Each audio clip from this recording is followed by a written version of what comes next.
آغاز کریں گے ہم خبر کے ساتھ۔ پاکستان میں جمہوری طریقے سے منتخب جمہوری سویلین حکومت ہے۔ نیڈ پرائس نے کہا ہے کہ پاکستان کے ساتھ مختلف شعبوں میں تعاون جاری رہے گا۔ پاک امریکہ تعاون اور مفادات سیکیورٹی معیشت پر مبنی ہے۔ سیلاب زدگان کے لیے دی گئی رقم کی مانیٹرنگ کا طریقہ کار موجود ہے، ایسا کہا گیا ہے۔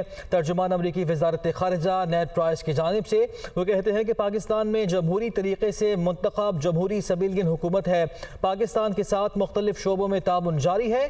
پاک امریکہ تعاون اور مفادات سیکیورٹی معیشت پر ہیں۔ وین شرمن کے آرمی چیف سے ملاقات ہوئی تھی، یہ بھی کہا گیا نیڈ پرائس کی جانب سے۔